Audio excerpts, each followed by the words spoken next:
Okay, so these are the val parameters. Okay, and this is other kind of important parameters which you can look at. Okay, um, just like val level. So val level defines the minimum level of uh, data logged into val file. Okay, minimal is kind of which we should not log in. Only for development database we should go for minimal. Minimal, what will happen to minimal is it will not log the data information to the database for operations like creation of indexes or maybe bulk loading or such. It will skip lot of information to go to the log file. Okay, so it is required only for crash recovery. That means if the database crashes anytime, then it is okay, you can do it, but it will not use for backup kind of. You cannot take a backup, or you cannot use it for you cannot use it for creating a standby system. Okay, you cannot use it for creating a standby system. Logical replica plus replica plus. So logical replication is something where it is replica is something which is by default, which is used for backup and recovery. Okay, by default also keep on changing. I think earlier versions by default was minimal, but now the new releases of Postgres by default is replica. So that means for that you can take a backup, recovery, and you can create and standby also. Physical replication, physical standby you can create, but if you want to create a logical standby, then you have to specify logical replica over here. val Mm-hmm. val compression compresses the full page right to save space on the val. Okay, so if you want to compress your val files, you can use this option of val compression. Okay, now comes the val buffers. Okay, I think I told you the size of the valve. Now this is very important and very good interview question also. The size, the default size of valve file. Okay, so the default size of valve file is 16 MB always, Mm-hmm. and I cannot change this. Okay, I cannot change this 16 MB. The valve file will always remain 16 MB, so I cannot change the size anytime. Okay, so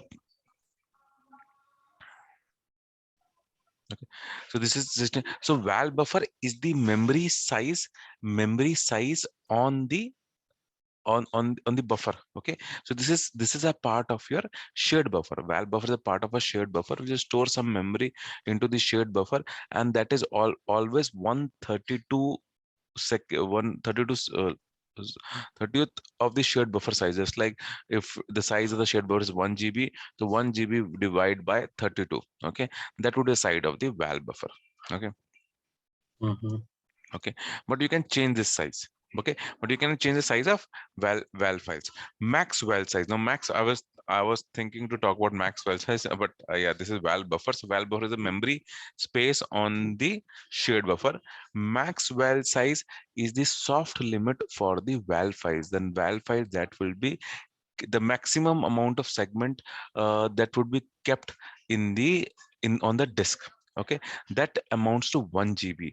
So what now, how does it behaves is, okay, uh, okay, so now what, assume I'm assuming uh, over here. So what happens in Oracle is they give, you have to add number of redo log files, redo log members kind of, but there is no such concept over here. What you do, you write to a val file, 16 MB file. When this val file gets over or when get fill, it will, what will do, it will switch to the next val file. Okay, let me take some other drawing tool. Okay, it will switch to the next val file, then it will switch to next val file, next val file, next val file. Till what time? Till what time that amount of number of segment, that there should be some limit, right? Other will keep on switching. So the limit is 1 GB. Okay, the limit is 1 GB. That is the size of the total val file. Now the size of one val file is 16 MB. So 1 GB divided by 16 is 64. So that means by default 64 segments or files would be created. So in Postgres, we call val files as segments, right? We call val files as segments. Okay, not as files, as segments. So you have to remember this. We call as segments. So we will have 64 segments to the maximum in that default to 1 GB. That is a soft limit. Okay, soft limit means as if if if these files would be copied to archive. Okay, that is a behavior, these files are getting copied to archive. Assume these files are not getting copied to archive, then what will happen? It will keep on writing till 64 seconds. After that, it will give the error. Okay. Okay, it will give the error. It Okay, it will give the error and will stop. The Postgres will stop, it will hang if it becomes 1 GB, and will switch to first file only when that one is archived. Okay, so max val size is the maximum size of val directory will always be there. That's the maximum size of any val directory, not the minimum size. What is the minimum size? If the val files are getting archived, if the val file are getting archived, it will automatically switch to the first archive. Okay, after how many log files? After default is 5. After 5 val files, okay, assume there are 5 val files already created. It will after how many? 3, 4, 5. Assume these 5 are created. After this fifth is full, it will move to the first val file if this one is archived. If this one is not archived, it will create one more val file. After sixth, it will check once more whether this is archived or not. Not archived, it will create one more. Keep on creating. How many? 64 till 64. You go up Mm-hmm. to 64. If the first one is archived, it will overwrite it. It will overwrite that archived, and if not archived, then create one more. Okay, in this way it works. So these are the all parameter that will take care. Val buffer size of max val size, the maximum limit. Min val size is the 5 segment we just talked about. So that means it will create minimum segments. 5 will always be there. If you want to increase it, you can increase it. 10. I don't think we need to play with this min val size. If archiving is really very slow, okay, very slow, then there are very less chance that we have to increase this max val size. Otherwise, it will hang the database. Okay, if the first one is not archived. Okay, but it should not be generally the case. Okay, archive mode, it should be on or off. Okay, it will enable or disable the val archiving. Okay, so if the archive mode is on, it will create archive file, otherwise will not create the archive file. Archive command will tell us where to copy this log file. So you have to give the destination. So just do a simple copy. Once the file is full, it will just do the copy of that val file. So there is no kind of real-time copying happening. Once the file is full, once it switches to the next archive, it will copy it to the archive directory. Archive timeout forces a wall switch after the number of seconds set by the parameter.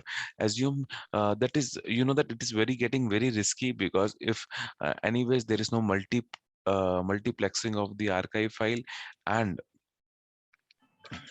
the archive is also copied once it is full, right? So there is a risk for that data which is there in the redo log file. So if the switch is not happening after some time, I can push it to switch to happen like after a few seconds. I can switch, because just 16 MB file, it will be fill very fast in case the production system is, then a lot of activities are happening, to fill very fast. So what I can do, I can just switch it like maybe after 10-30 seconds, 1 minute, or 10 seconds. So if there is any crash or any val file getting corrupt, then only I'm losing a data of 10 seconds or 20 seconds kind of. Okay. Mm-hmm. So this is the way to you can make your archiving on. We can just do this practical as well. Uh, okay.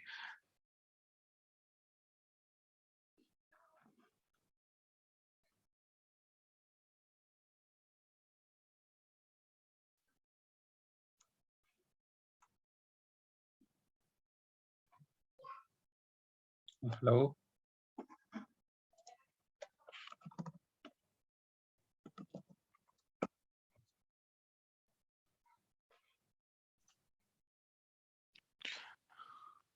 You can hear me now? Yes, yes. Okay. So like we're into this machine. Okay. So making archive mode is equal to, like if you want to enable the archiving, first thing is you have to make var level into replica. Okay, Uh-huh. that is replica now. Already replica was there, so it was by default settings. I have not made any changes, and archive mode is off. Okay, so what I have to do, I have to do an alter system,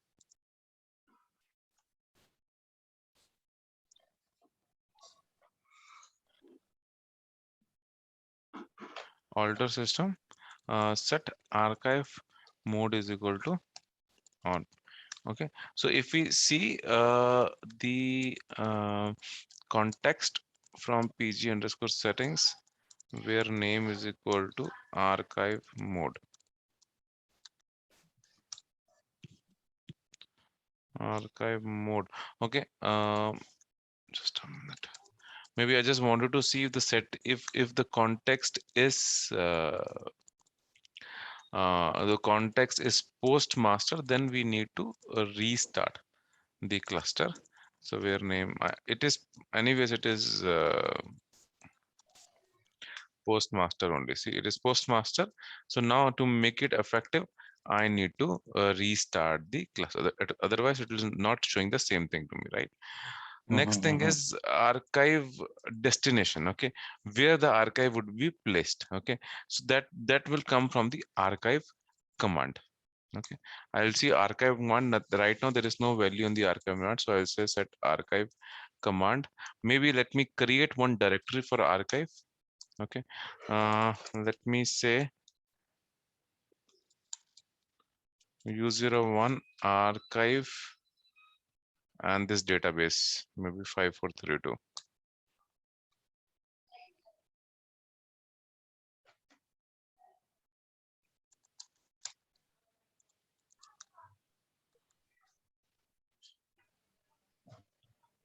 Okay, so asking password or postgres.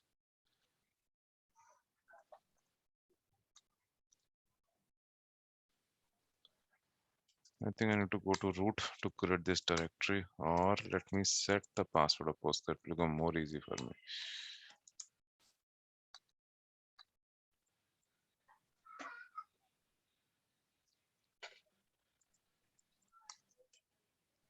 Okay, there's an archive directory already. But there is for Oracle. Anyways, we'll create one 5432 directory. Okay, and keep as Postgres as the owner of this directory.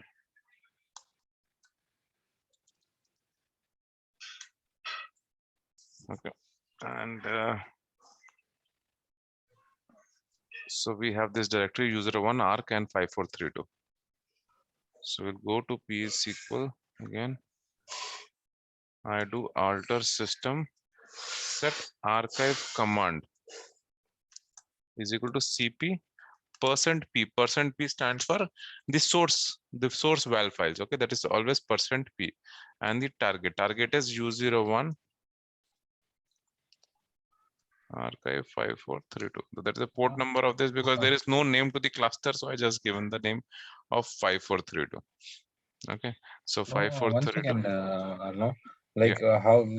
I just wanted to go for this percentile P. How did you know that this is any from this is the source, and how you're telling like percentile P is the source, uh, or because of you connect from the port 5432 or something like that? See, this %p stands for source. That is the val files. Okay, that is standard. We call it %p.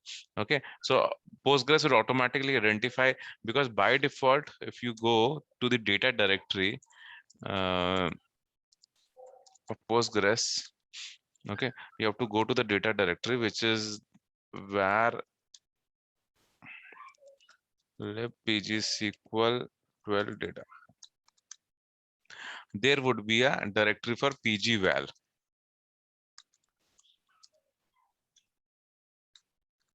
Okay, so this directory is identified as by %p. Okay, the that pgval directory will always identify the %p in Postgres. Okay, so you have to just mention %p, that's it, nothing else. You just mention %p as a source. It will just copy it from val directory to the directory I specified over here. Okay, where the command has gone, this the command, right? So cp %p, and you have to just copy it over here. It will copy it from the val directory to this directory. Okay, once this is full, it will automatically copy it to this directory. The archive command, just a normal copy with a cp command to do it. Okay, so let us restart our cluster once to make this parameters effective.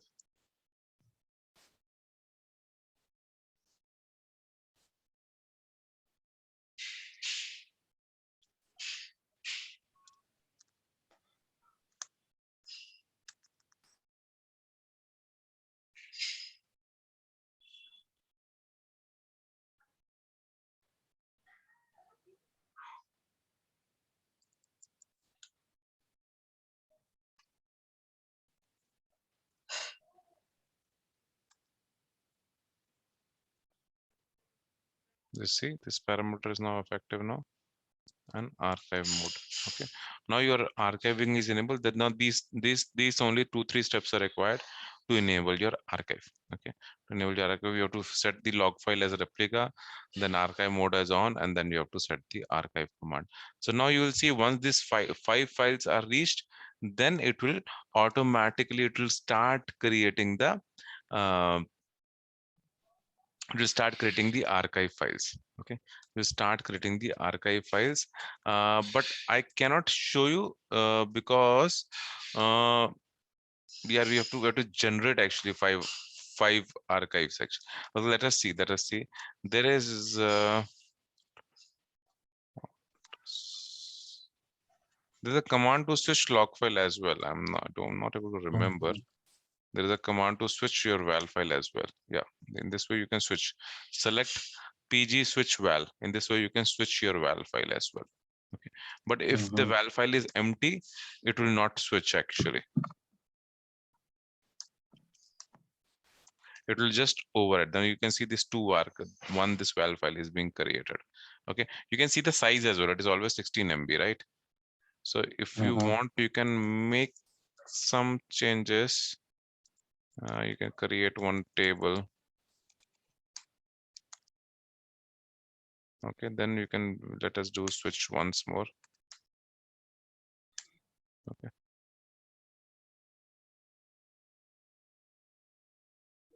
it is now, let us see the archiving is happening or not. 01. It was user one.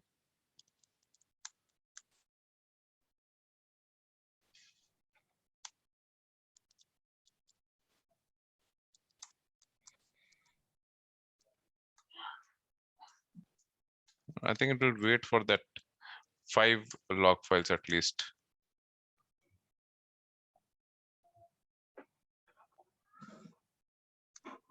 to come up.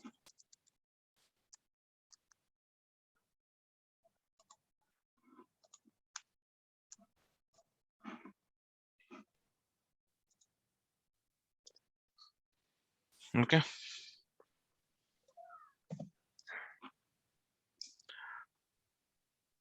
Okay, so now you can see there are 3 val files is created, okay, in this directory pgval, because we perform a pg switch. Okay, now we have to create 5 at least to create this archive. Okay, I don't know. So what I'm doing is I'm trying to resize this val file. You can see the val file size is 80 MB. Okay, I tried to make it 32 MB.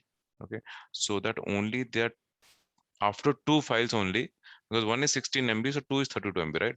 After 2 itself, it will create an archive file. Okay, so let us restart it.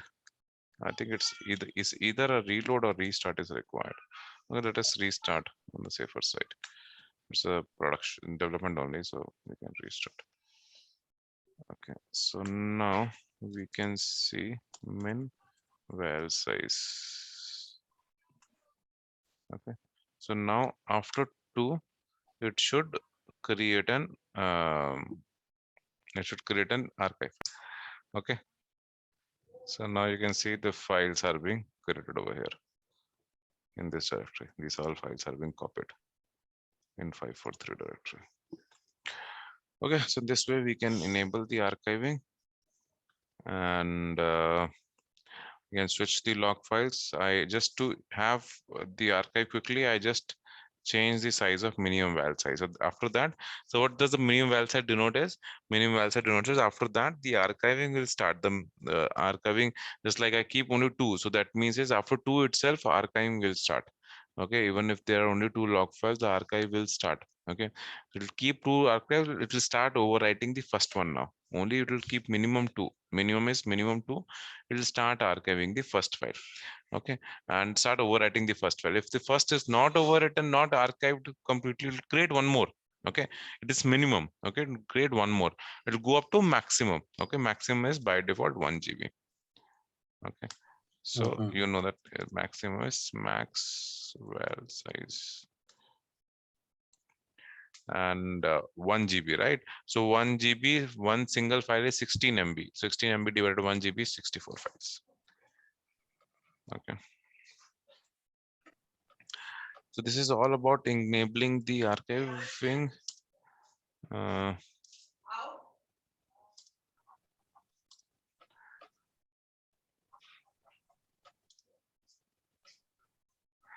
Now about the log file parameter. This is about the archiving parameter. Now about the log file parameters, how to enable the log file. So logging collector, it's on.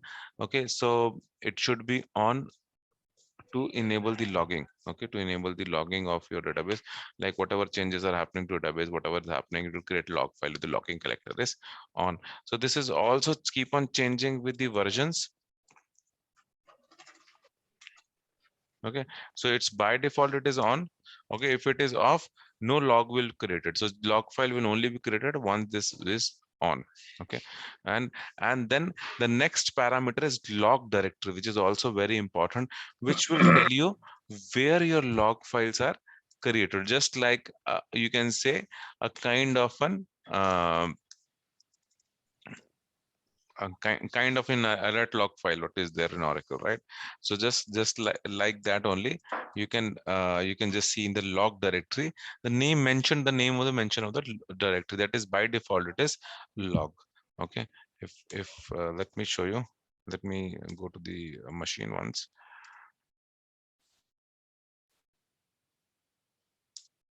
Okay. You can see this, right? So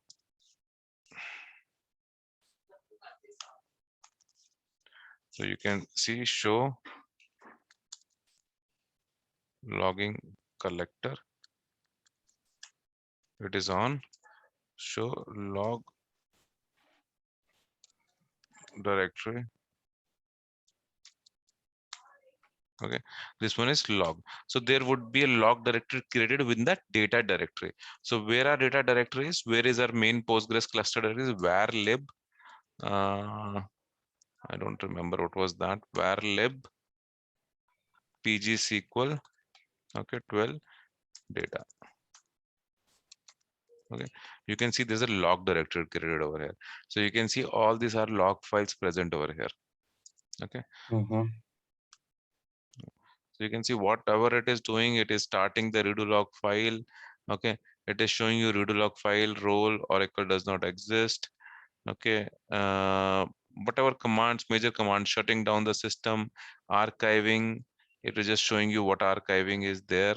Okay, when it failed to archive, maybe due to the permission denied error, maybe because the owner was earlier root, that's why it was not able to create an archive. So give you all the errors and what all it is doing in the background. Okay, whenever it starts the redo, whenever it creates new root log file, whenever do a redo switch, all it will happening in the background, it is showing in the log file. So this is also very important parameter. If you want, you can make it off, not suggested, but sometime in the development environment we don't want to, then we can make it off. Okay, if you're using previous version, I think below 10 versions or 11 versions, by default it was off. Mm-hmm. Okay, by default it is all off, but I think after 11 or 12 it is by default on. Okay, so logging collector, it will just pushing all the files into this log directory. If you want the files to be in the system log, like syslog, right? Var log messages, example var log messages in the operating system, then you can enable this parameter of syslog as well. Okay, So I will see the PostgreSQL related error alerts in the syslog also. Yes, you can see that as well. So like tracing the session also, it will be visible here, or like if I'm tracing a session or something, that is this is same location we need to look, or something somewhere else. No, no, see, if log destination, there is a parameter known as log destination. Mm-hmm. Okay, if log destination is showing stderr, okay, if you see the Mm-hmm. ppt in the top, it is a parameter known as log destination. If it is Yeah. showing stder, that means the log files are created within the database, within the data directory, okay, within the Postgres. Now if it shows syslog, if it shows syslog, then the log message will be created in var log messages, okay, in the operating system level. In the var, all the log files, whatever is, has to be created in the data directory, will created in the system log files. Okay, similarly in Windows also has some repository for log files. In the application level, it will be created. If it is CSV log, then on also it will create within the data directory, okay, but it in the CSV format, okay, in the Excel file format, in the six. Otherwise, if it is showing stdr, it's showing in the plain text format, okay, ASCII format, okay. It the parameter is log destination, okay, log destination. So by default, if I show you, if I show you the machine once more, by default you can see the log destination is stddr. If I make it syslog, I have to see what is the log destination, stddr. Then I will see logging collector. Logging collector is on, that means logging is happening. Then I will see log directory, okay. It will show me a log file. If it is syslog, then I need not to check all those things. I need not to check the log directory. By default, log directory will be disabled. By default, it will be creating in the var log messages. Okay. Okay. So this is how is it is.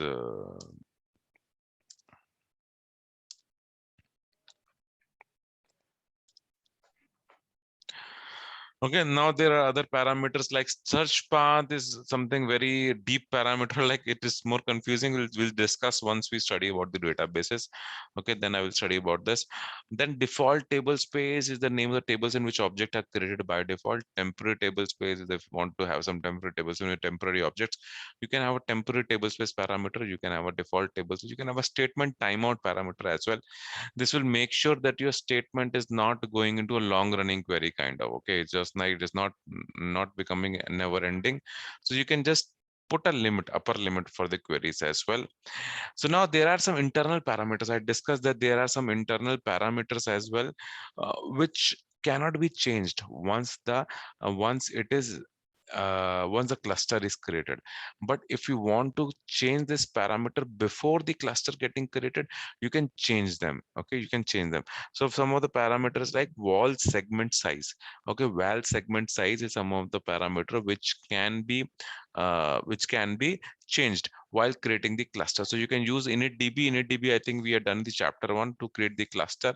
Then you have to mention that val segment size 32. 32 means 32 MB. So by default the size is an MB. So 16 is by default. If you don't mention, it becomes 16, otherwise become 32. Now there are some parameter which cannot be done even while creating the cluster as well, just like the db block size. Db block size, okay, so db block size by default it's 8 KB itself, but if you want to change it, I think we can change it over here. We have to download the source code of the Postgres. Okay, we have to download the source code of the Postgres, and over here we can make the changes of the block size. Okay. Okay, so this is about how to change the internal parameters. Some can be changed through initdb while creating the cluster, some have to change in the source code itself. Okay, then we have to download the source code. Okay, so Mm-hmm. this is all about instance management and changing of the parameters.